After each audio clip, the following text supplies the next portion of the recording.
Hi everyone, welcome back to Calculus. Today we're starting a new chapter and it's all about integration. So today we're going to do something called indefinite integration, and it has to do with something called an antiderivative. So we're going to find an antiderivative and we're going to use it to integrate functions.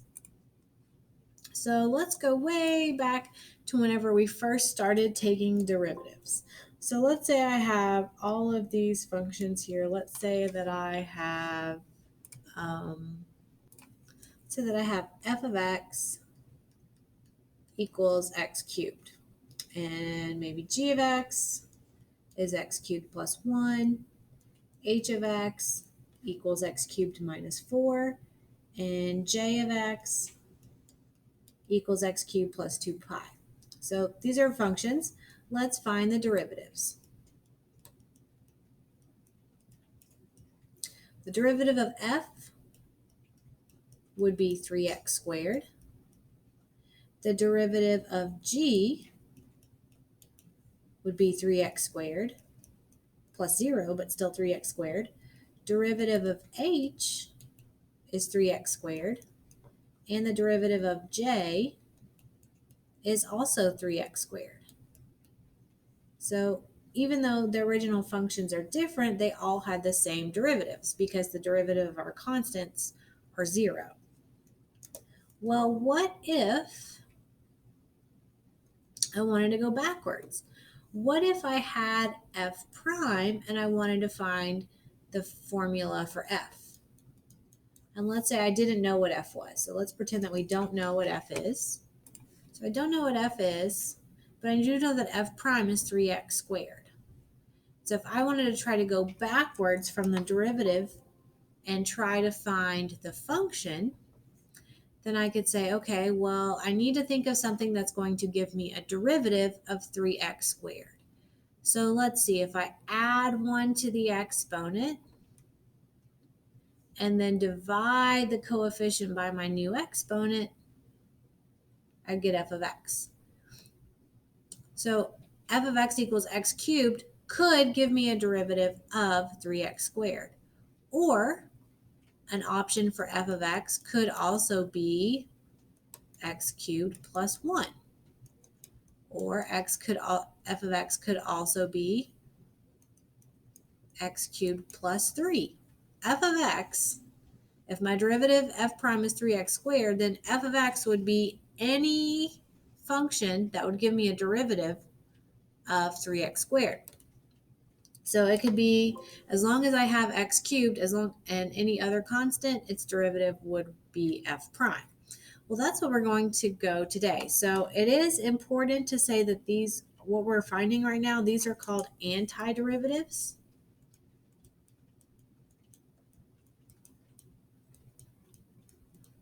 And antiderivatives are going backwards from derivatives. So an antiderivative undoes whatever the derivative does.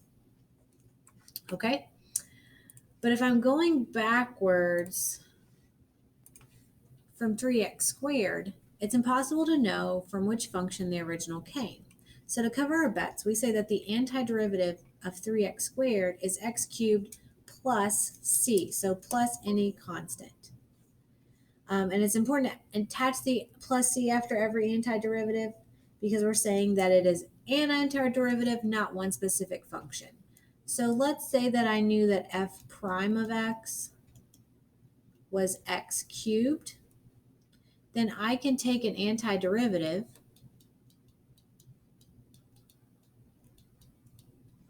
and say that f of x equals, I can add 1 to the exponent and divide by my new exponent plus c.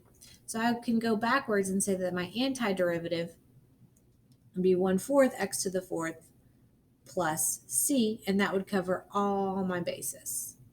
So anytime we're finding an antiderivative or we're finding an integral, we need to have this plus c. The process of taking antiderivatives is called integration. And right now there's definite integration and indefinite integration. And we are working on indefinite integration today because of the constant c. And we don't ever want to have to write this word antiderivative again. We don't want to have to label derivative antiderivative. So the symbol that we're going to use is called the integral sign. And it looks like this, like a really tall, skinny S. So the way that you write it is you'll write your integral, the function, and then the dx. And the dx tells you which variable you're integrating with. And so it kind of acts like parentheses, like this part and this part, those are the parentheses. Let's see. So if the derivative with respect to x of 4x is 4, then I can say the antiderivative with respect to x of 4 is 4x plus c. Now there are a couple of formulas for us to look at, so let's go over them.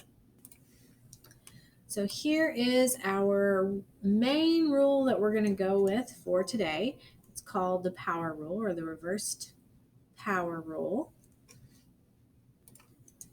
And we can use this whenever what we're taking the integral of, the indefinite integral of, is of the form like x squared. We need this type of form. X squared plus 3x plus 5 plus 7x to the fourth. It needs to kind of look like a polynomial where we have a string of terms being either added or subtracted. Now the exponents don't always have to be positive, they could be negative, but I do need to be able to write all of the terms in one long string, kind of like a polynomial, the way it looks. So the way that you do this, if I want to take the antiderivative with respect to x of x to some power, I add 1 to the exponent,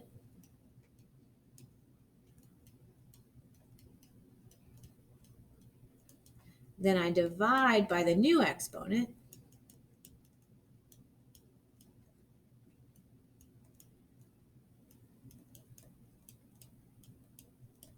and then I have that constant at the end. And I can do that for each individual term in my string of whatever I'm taking the integral of. And so as long as the n doesn't equal -1, that'll work. So those are that's what we'll see today. So here's some examples.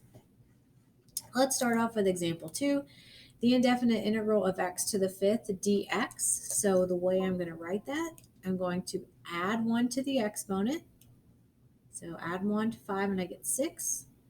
Divide by my new exponent plus c. So x to the 6th over 6 plus c. Or that's the same thing as 1 over 6 x to the 6th plus c. Either one's fine. Right beside it, x to the 12th, add 1 to the exponent, I get 13. Divide by the new exponent and add a constant, plus c. Now this first one, I have the integral of a constant. Now, I'm going to do it this way and then we'll look at a rule for it. Okay, so derivative of 7, but there's no x written with it, so I'm going to insert an x and raise it to the 0 power. Because remember, anything to the 0 power equals 1. So the antiderivative of 7 is the same as the antiderivative of 7x to the 0 dx. So here's what I'm going to do. This is equal to add 1 to the exponent and divide by my new exponent. Let's see. So really, I just get 7x to the first divided by 1 is just 7x plus c. So really, if I have the integral of a constant, all I'm doing is I'm putting that variable back on it, plus c. So if I had, where do I want to write this? Let's do it right here. The integral of 5 dx, I would say that is 5x plus c. Just put that x in there. Now, if I want to check any of these, I can just take the derivative and double check. Do I get the same thing? What's the derivative of 7x plus c? Derivative of 7x is 7. Hey, look, 7. What's the derivative of 1/6 x to the 6th? Well, I would multiply 6 times 1/6 and get 1x to the 5th. Derivative of a constant of 0. Hey, look, there it is. So you can check to see if you did the antiderivative right by taking the derivative and see if it matches the original problem. Now, if you have something like this where we have terms in the denominator, remember that x in the denominator is a negative exponent.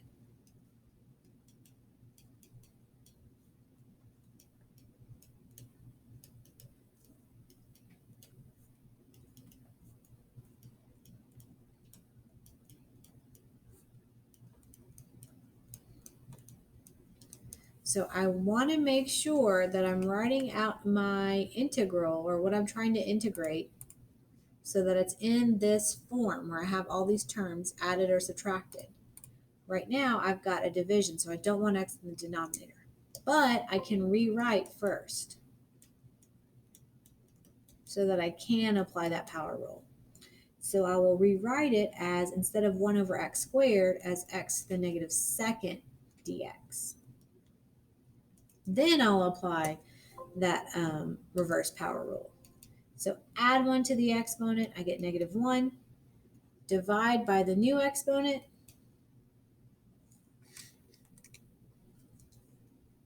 and then add a c. If I simplify this, negative x to the negative 1 plus a constant. And then if I want to write my answer so that I have a positive exponent, that's negative 1 over x plus a constant.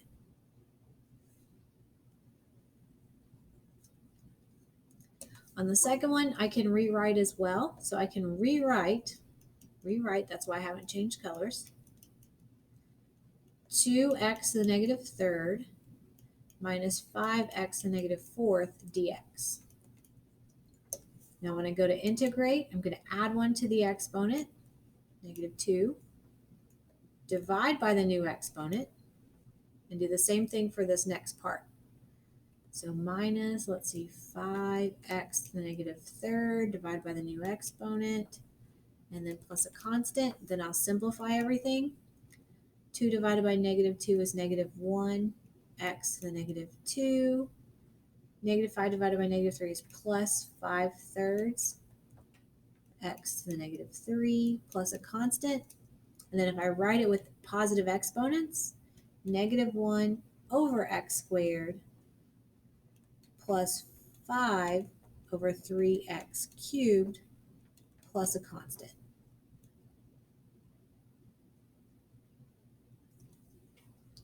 And don't forget about our radicals. A radical, or a square root, is a fraction exponent. So I'm going to rewrite this one first as the integral of x to the 1/2 dx. Then I can apply the power rule. So if I add 1 to the exponent, 1/2 plus 1 is 3/2. If I divide 1 by 3/2, I end up getting 2/3 x to the 3/2 plus c. And then I can just leave my answer like this. We don't need to put it back into a radical. Now sometimes we have an expression like this that has another operation occurring. So again, I want to make sure that whatever I'm taking the integral of, it is a long string. It doesn't even have to be a long string, but it needs to be a string of terms that are added and subtracted. So that's not happening right here because I have these parentheses that are squared. So one thing I can do in this case is I can multiply it out first and then integrate. So I'm going to multiply out the 2x minus 3. I'm going to multiply that out, but let me mute this so that you don't hear that beep every time. Okay, so I'm going to multiply it out. I'm going to square 2x minus 3 times 2x minus 3. So that is 4x squared minus 6x minus another 6x, so minus 12x plus 9 dx. So notice I still have my integral symbol. I still have the dx. I have not taken any antiderivatives yet. Now I'm not going to write them because I am going to take the antiderivative. So if I add 1 to the exponent, that's x cubed. Divide by the new exponent, minus 12, add 1 to the exponent squared over the new exponent 2 plus 9x plus my constant. That simplifies to 4/3 x cubed minus 6x squared plus 9x plus a constant.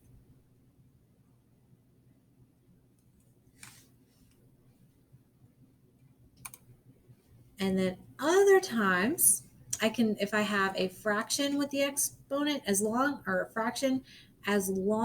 as there's only one term in the denominator, I can split it into individual fractions. So here's what I can do on number 17 right here. On 17, I can split it up so that I have x squared over x to the fourth plus 3x over x to the fourth plus 1 over x to the fourth dx. Then simplify each part before I integrate. So this would be 1 over x squared plus 3 over x cubed plus 1 over x to the fourth dx. Now, I'm still not ready to integrate yet because I don't have the x's are in the denominator. So I'm going to rewrite these with negative exponents. Integral x to the negative 2 plus 3x to the negative 3 plus x to the negative 4 dx. Now I would be ready to integrate. So add 1 to the exponent, x to the negative 1, divide by the new exponent, plus 3x to the negative 2 divided by negative 2, plus x to the negative third divided by negative 3, plus my constant, and then simplify. So negative x to the negative 1 minus 3/2 x to the negative 2 minus 1/3 x to the negative 3 plus a constant. Then if I write everything with, let's look at the whole page. If I write everything with a positive exponent, negative 1 over x minus 3 over 2x squared minus 1 over 3x cubed plus a constant. And then I would go from there. Now 18 would work out similarly. Just remember that x, the square root of x, is the same as x to the 1/2. So I would do similar things that would happen here. You'll just have some fractions as you go through. So work with this. Let me know as you get stuck. Have fun, and I will see you guys soon.